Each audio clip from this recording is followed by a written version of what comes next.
I'm so grateful to end the day together too, not only celebrating with cocktails and chain stitch on the balcony, but also celebrating my godmother, my dear friend and mentor, Dr. Mildred McClain.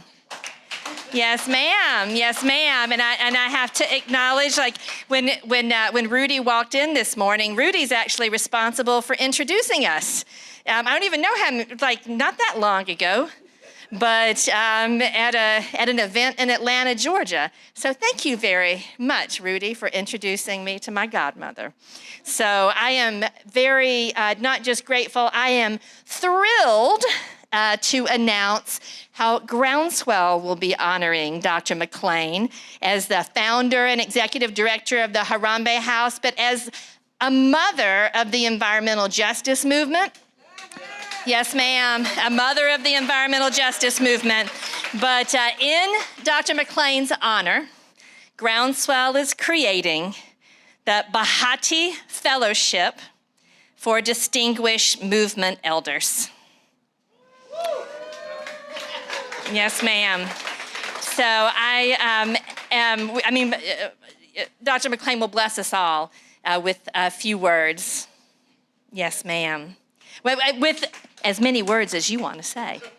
Just so glad to see all of you in this space, in this time. First, let me give thanks to the Creator and the ancestors whose shoulders we all stand on. We find ourselves in a very, very tight place these days in terms of what's happening to Mother Earth, what is happening with the children, what is happening to humanity around the globe. So in our tradition, I would like to first of all ask the elder in the audience if I have permission to speak. That is a tradition in our community that we do not speak or do anything without the blessing and the grace of our elders, because they play such an important role. So any 70 and above? Oh, may I have your permission, Baba, to speak? Ashe, ashe, ashe, I do well.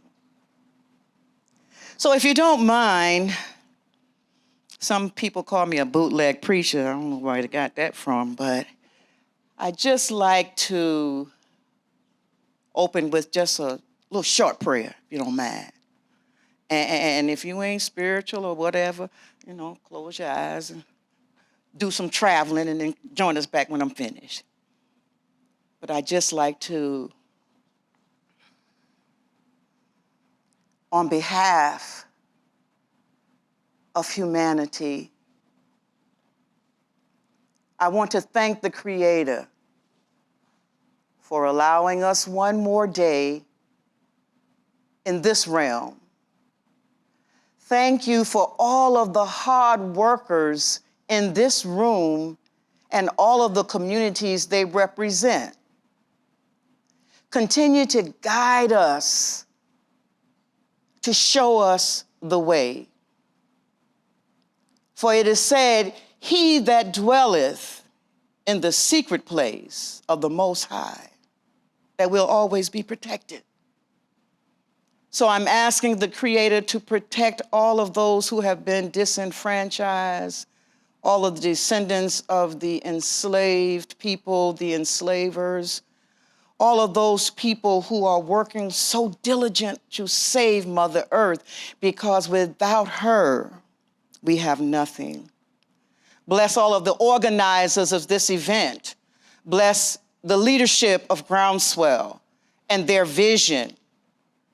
Keep us on the right path.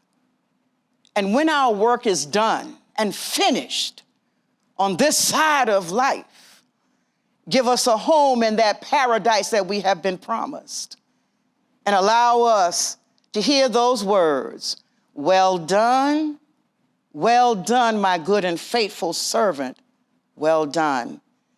Amen, amen, and amen. Now, y'all know we in church. Y'all got to say amen. Amen. Oh, you better say that again. Amen. I know y'all want the cocktails, but go and say it one more time.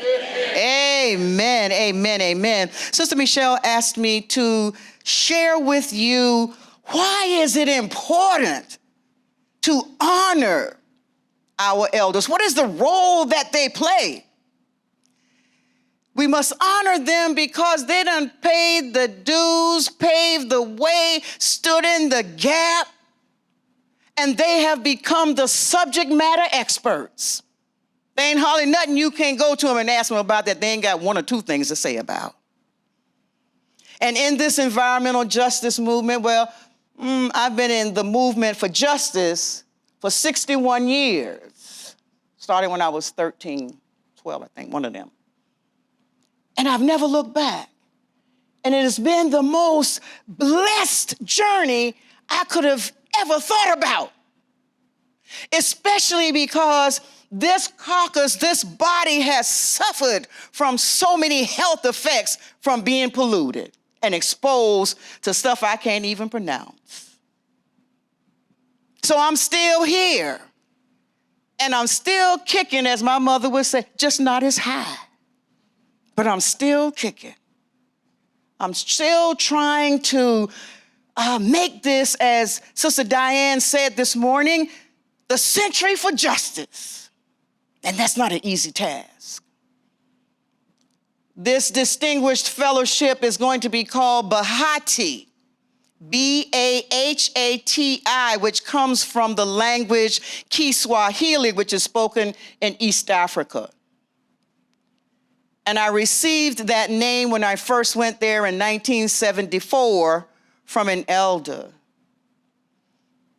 And the meaning is good luck, success, fortune. I said, oh, shit, I need all that. Give it to me, give it to me. But upon further research, I learned that the name means peace and hope for one's people. Let me say it again. Peace and hope for one's people. And even though I'm a new African, all of God's creation is my people. It's my people. It's my people. So that's how I'm trying to live my life, to be a source of peace and hope for our people. We're standing in a very tumultuous time where not only climate change impacts and environmental injustice reigns supreme, there are wars upon wars around the globe. I just became a mother to 105 orphans in Senegal, from the ages of 2 to 12, who have no parents, no family, no home, no resources. And so with $2,000 out of my savings account, I blessed Parasol. And they took that $2,000 and they have been feeding the children since I left about 3 weeks ago. It is our responsibility to work for those who are considered the least of us. But when you check it out, Rev, we all are the least. We all are the least. And it is our responsibility to pull as we climb. Because at the end of the day, we have to say, we rise together. Harambee means let's pull together. And that is the name that the Creator gave us for our work. We are the Harambee House Citizens for Environmental Justice, and we have been on the front line for the last 36 years with or without resources. Because we know that if we're doing the righteous things, resources will come. I'm so glad I met Michelle. She didn't tell you the full story, and I'm gonna end with this. We were together on a plantation in a past life. I myself was born on a plantation in Georgetown, Georgia, Quitman County, right across the river from Eufaula, Alabama, feet first in a peanut field where my grandmother was enslaved. My grandfather bought her out of slavery. And my mom and her 13 brothers and sisters were field hands. And look at me today. I'm Dr. Mildred McClain. I graduated from Harvard. I am the product of what the possibilities of life can be. We have a tremendous job to do in saving the planet, but we gotta save America first because we are a world leader. Did you hear what I said? We have to save the rural areas because we all country people. Don't talk that city stuff to me. We all come from the country. You know that. Either your grandmama or great-grandmama or granddaddy, grand-aunt, grand-uncle, your cousin, some of them still there. They still right there on that plantation, still right there on that sharecropping place, still right there trying to grow some peanuts and taters and greens and beans and corn. So we're not far removed from the country. Thank you for this rural renaissance. When we first met, I'm gonna tell this one. I ran up on her, I said, whew, girl, you got on them tight jeans and them stilettos? You must got some black up in your family. And we've been together ever since. I call her daughter, she calls me mother. She done kind of slipped talking about this godmother stuff. I don't know what that is, but we're gonna fix it. We're gonna fix it. I thank you for the honor. I thank you all for listening. And I just want to end with something. I like to always end with some food for thought. Y'all all right with that? I know the cocktails, and when you get to the cocktail, this is going to really get on your mind.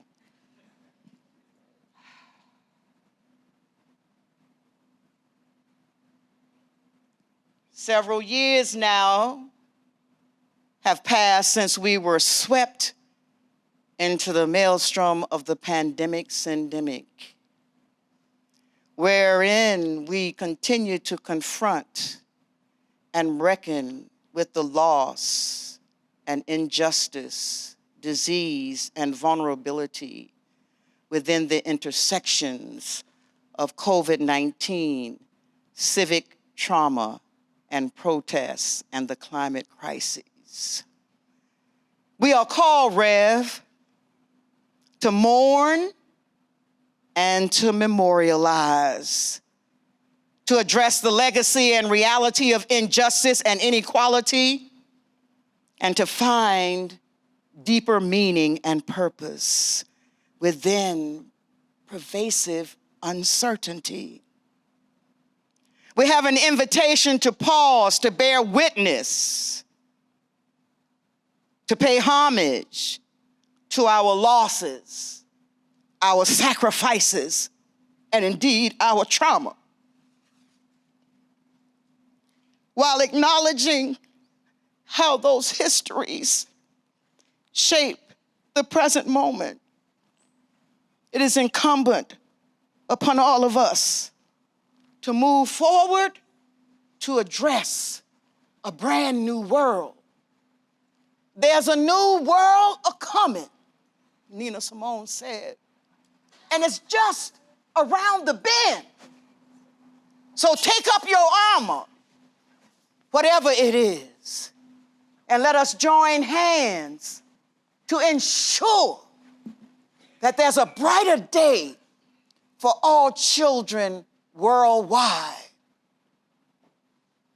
Somebody told me, and I'm gonna end with this, you know, I ain't in that environmental justice stuff. You know, I kind of like just working with trying to protect the vote and democracy and everything like that. And I said, that's all well and good.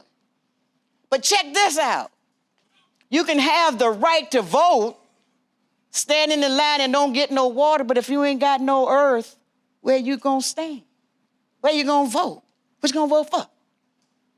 So I invite you all to become earth warriors, to stand together despite our differences and because of our differences, because it's all hands on deck, all boots on the ground for mama, Mama Earth. So go and have fun with the cocktails, but be strategizing about how you're going to work with each other, how you're going to build this new world that is a-coming, that's just around the bend. There's a new world, Rev, and I'm waiting for it. As Dr. King said, I may not get there with you, but I'm sure wherever I'm gonna be, which is in heaven, I'll be right there with you, fanning your fire, telling you, go, Sister April, go. Do that darn thing. Fix that workforce development, solar for all, so we can train up a new workforce so people don't have to go just work in McDonald's all the time. They can go put on some solar panels and make enough money to go home and take care of their family. God bless all of y'all.